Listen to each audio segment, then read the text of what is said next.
Hi everyone, and welcome back to my channel. Today I have beautiful Amy from the Temple Yogin, and I will be taking a beautiful journey with her in sharing some of her beautiful story and her journey. So thank you to all my subscribers and viewers, and I would like to introduce to you today to Amy and from the House of Yogin. So please, Amy, share with our audience what guided you to become a yoga teacher. Oh, thank you, Trish. It's lovely to be here with you today in this space. And yeah, I really enjoy the connection that we have and how we connected with each other through the Ascension Center when it was open in the physical store and also online with yoga and meditation. And just going back to your introduction, I had this memory of us when we originally set up our online retreats and how beautiful they were. So I know we'll be chatting about that later on. So very excited, and yeah, it's really exciting actually for us here because we are rebranding. We're evolving from House of Yogin to Temple Yogin. Some of us may, or some of the audience may remember us as House of Yogin, and we're transitioning now to Temple Yogin. So I'll speak a bit more about that later. I would love to share what inspired me to begin to facilitate yoga. I had practiced yoga from a very early age. The first yoga session that I attended, I was about 18 years old, and it was a magical first session because I realized in the practice that I was being guided through that yoga was all about tapping into the energy body. And I had done a lot of different forms of movement, dance, strength training, weights training, outdoor adventure, hiking, cycling, basketball, soccer, lots of sports, lots of creative movement. And yoga was quite a different experience. It was similar to dance in the sense that it really grounded me into my body fully and completely from that somatic experience perspective. But it really, on another level, just opened up these sensations of feeling my breath moving through the pathways of the body and feeling connected to the energy that was flowing, my life force energy, my essence, my spirit. And from that point on, I knew it was going to be a essential part of my life and my practices. And I also felt that I could facilitate yoga at some point in that moment. It was quite funny. I had a bit of a, multi-dimensional kind of experience there. Also that I wanted to experience more so that if and when I was holding a container of practice for others, that my depth of experience of myself would provide a strong and held container. So it was later on that I then stepped into that facilitation role. I facilitated it in many other ways, but not through that energy spiritual container experience. So yeah, it was Wow. amazing. Excellent. So thank you. And I know for a personal experience, I've had many sessions when you were facilitating here in Melbourne. So yeah, remembering and all of those beautiful times that we got to share, the beautiful opportunity that you did work at many centers whilst you were here. So can you maybe just explain a little bit about the difference between the yin yoga practice and the restorative practice? Because I know my favorite is the restorative practice, and I really feel connected to that. But I thought that for our viewers and our audience, that maybe you can share a little bit about the difference in each practice. Sure. Yeah. No, thank you. And I might I might begin by just explaining some of the lineages I've studied with, Trish, Perfect. so that the audience maybe has a context around those two styles, or um, they're all like branches of the one tree, really. Agree. Yeah, it's like the Yeah. foundations, isn't it? Like each lineage Yeah. has its own imprint, and I suppose, yeah, it's beautiful. Mm. And I know you probably would have resonated with what you chose and what you studied under. So yeah, please share and maybe just explain those two differences. Yeah. Look, um, that is the beauty of yoga, and yoga is really mindfully connecting with our body. And on another level, it's unifying body, mind, and spirit. So there's a lot of practices that come into that definition, if you like. Yoga, it means many things to many people. Um, we have yogic practices that have come through the Buddhist lineage, through the Mm. Taoist lineage, through the Vedic lineages.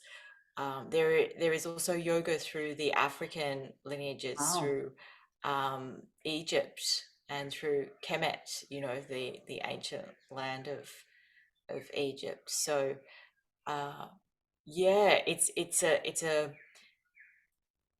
a tree, a rich tree of many branches that spans the globe. So I feel honored in this incarnation, to connect to that tree of knowledge and that tree of spiritual practice.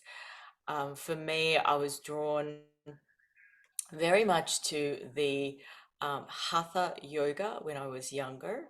Hatha yoga is um, the traditional form that was first um, brought into the West, or first shared widely, if you like, from what I understand, with the West.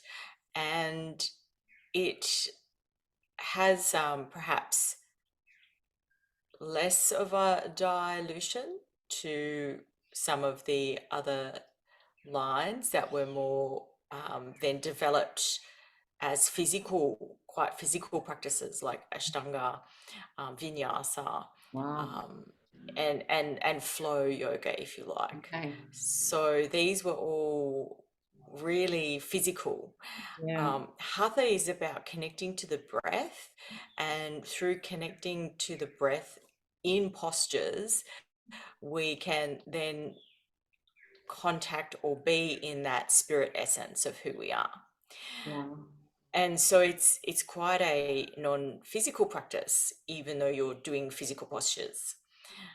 Um, Hatha yoga became less popular as yoga was popularized through the West, because in the West we like to do, and we like, big action. And so the more physical styles Yeah. like Ashtanga and Vinyasa became more popular, and flow yoga. Right. In a Hatha yoga practice, you're breathing, you're meditating, you're working with mantra, and you're doing postures traditionally, from what the West knows. So it's, if you like, more whole practice, a complete practice, not just the physical. It's also tapping into the energetical and the spirit and the breath. When I became very sick in my 30s, I was not able to do all the amazing things I used to do physically, Mm. and I was quite restricted. So I became, um, a little bit frustrated, and a little bit, like, what do I do? How can I practice when I'm so unwell? And Right. that experience is what led me to Yin yoga and restorative yoga. And they come from two different lineages, and I've trained in both. The Yin yoga comes from the Taoist yogic lineage, and the restorative yoga comes from the Vedic yogic lineage. Oh, okay. Um, yeah, and it actually comes through the yogic lineage where yoga was seen as a therapy, as actually a healing modality. And you wouldn't go to a yoga class with 100 other people. It was a Oh, one-on-one treatment, and you would see, the yoga therapist for a period of time, maybe 6 months, maybe 12 months, maybe years, and slowly, heal and clear blockages from the body, both at a physical ailment level and also at a non-physical level as well, which could be emotional trauma, etc. So it was, yeah, they're the two lineages I'm drawn to really, really deeply. awesome. Yeah, Yeah. wow. That's so beautiful and so colorful. Yeah, and I totally yeah, understand both because I have done the both practices and Mhm. I just love because being an energy healer, I myself Mm. have dived and noticed how important it is to also do some of those physical practices. And I can say that, I felt every time I did a yoga session that I pretty much anchored and integrated more of my light body, my extended, my, more ascended frequency. So yeah, I felt that supported me along my journey too.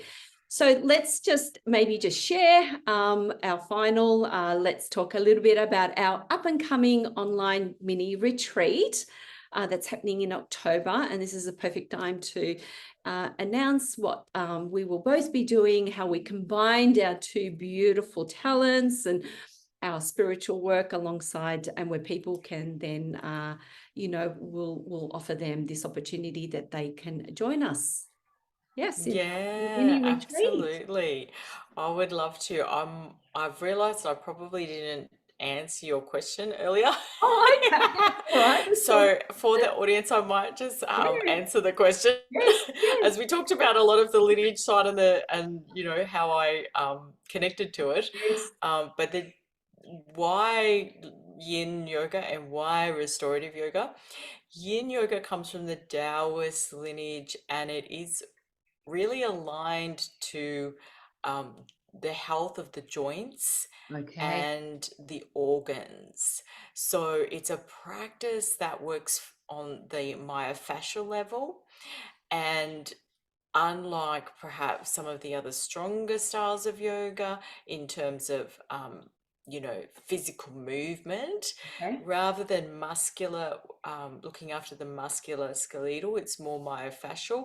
What does this mean? Well, it means it's helping us to keep the joints in our body Mm. healthy and strong and hydrated. The fascia is very important because the fascia holds the energy pathways of the body in a cellular matrix. Wow. So as we do yin yoga, we are supporting the energetical health of our body as well. So Right. it is kind of a gateway practice, if you Okay. like. Restorative, on the other hand, is really working with the nervous system. Okay. So that's why we do both yin and restorative are floor based. Yin yoga is, there is not so long a time in each shape. You generally are there for like 3, maybe to 5 minutes max. And we're usually concentrating on a specific zone of the body or Right. specific organ of the body, Mm. and it's working with that energetical pathways in the body and the inner battery.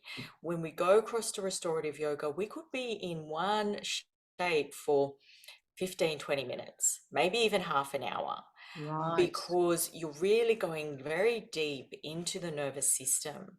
And the shapes are like a supported rest pose where your whole body can let go physically, and by doing this, you can really restore deeply and reset the patterns in the nervous system a lot of us have around stress, around anxiety, around the impact of EMF, and, other markers like inflammation. It can help to reduce inflammation by working with that nervous system reset. Wow, that's amazing. Yeah. And that you've just explained that so magically, because now I know why I love the restorative, because it really can get you back into that body and tuning into, Mm. tapping into, really quietening all of that. Yeah, nervous system is where most of the time we, want to go to a yoga session to R&R to relax. So yeah, that's Mhm. amazing. So thank you for explaining that, because Yeah. You're that's welcome, Trish. yeah. So let's now just talk a little bit about our up and coming online mini retreat Yes. and Yeah, so how we are, exciting. combining our two powerful forces Mm, together to share mm. with anyone who wants to join us. I'll pop in links and dates in the description. But yeah, and I'll just hand it over to you and maybe share a little bit about what you bring to this beautiful workshop. So when are we hosting again? So we're Remind me, what's hosting, the we're date? looking at the October the 16th. So Great. to share, That's a yeah, Sunday, right? it is, yeah, Amazing. Oh, this is so exciting. Our last one was last year, so correct. yeah, it's come to full circle to launch another one together. So that's really awesome. And Sunday's a perfect day because Sunday's a day of rest. So coming in and joining us online, I think, is such a gift to our well-being, physically and non-physically, and really setting ourselves up energetically for the week ahead, being able to gift ourselves that time. And even though it's online, people sometimes, I know, go, oh, online. Yeah. We've had such great feedback, haven't we, from the previous participants who felt like we were right there in the room next to them. It's true. It is about holding the vortex, it's holding the grids and aligning everyone to join in with us in our sacred and magical, sphere, in our temple. So you can share a little bit about the practice itself. So I think we almost do almost an hour and I think and a quarter of yoga I pop. think it was, yeah, I think it was, well, 2 hours all up for the mini Hours all up, retreat online. correct. Yes. And I do a session, and basically we do a session together, but we just magically weave it. And I love that because it really meets everyone in that online space together, physically and non-physically, with exactly what they need. And I enjoy hearing so much of the amazing feedback afterwards because it's usually, Yeah. what's Very powerful. expressed, that was exactly what I needed. Very powerful. And Yeah. yeah, and really working with the heart, harmonizing the heart, because the heart energy center is what holds our life force. And so, as you work on the energy healing side, and I guide the yoga shapes, and usually we have some sound working with that as well, to reset the crystalline matrix of the body. It's just a magical experience. It is. And I then take people, once you get everyone into that Shavasana pose, I then take people into the heart chambers and open and activate all of these sacred, beautiful centers. And so, yeah, the retreat is called Heart Harmony Retreat. So yeah, it's perfect. Yeah, It's perfect. And yeah. just going back, it's a delicious 2 hours where Mm, you not only I support people as you're doing the yoga postures, I continue really just holding that grid, holding that mm, space for everyone to shift mm. and clear. As Yes. I have trained a lot with the Ascension practices and really strengthening everyone's aura, energy, bodies, fields. So this is my domain. But yeah, offering the heart harmony is a place when we can go even further and to really help people tap into that beautiful crystal light plasma body that we both have trained together in more of this higher frequencies at the moment. So we're really blessed that during these times that we got to, keep strengthening our practice. So yeah, we're so grateful to now bring this back. Like you said, it's been almost 12 months since we did our Yeah. Yep. last class, and there's a Wow. lot more exposure now. We've got platforms now, and you know, this beautiful video will go up on YouTube. So yeah, we're reaching out to anyone who desires to be in that. I'll have some links in the description below. Yeah, do you want to say any final words before we gently wrap up? Oh, I'm realizing that the time has flown so quickly. And I I'm in know. this timeless sensation. So Yes. thank you so much for welcoming me to chat today. For those online, we will be relaunching our website under Temple Yogin. So House of Yogin at the moment is just offline while we launch that new site, which will be coming out in the next week or so, which is super exciting. So I'll share those links with you, Trish, as soon as they're Yes. available. And there'll be all the options on there to book in for an online session one-on-one if you'd like. I have a little bug flying around me, blessing me, your little friend. And also there'll be an events page and all the info that you might be interested in from an audience perspective. And really, yeah, come join us for Heart Harmony. It's going Yeah. to be 2 hours of bliss. I'll be guiding you through some amazing restorative yoga shapes and bringing some beautiful crystal sound meditation to reset your physical grid and activate your inner temple. And Trish will be taking you through the most amazing energy medicine that will really support your ascension process you're undergoing now. Thank you so much, Amy, for sharing this beautiful space. Thank you. And for all of those subscribers, viewers, please stay tuned. We will be uploading all the descriptions and the links below. And for any other services and products that I have, they'll all be listed below. So till our next journey, namaste to you all. And thank you, Amy. And we'll look forward to our event happening October the 16th. So sending you lots of Yes. love. And yeah, so namaste to you all. And yeah, so thank you. Thanks for having me, All Trish. right, Thanks, you're welcome. everyone. Jai Pakwan. Bye.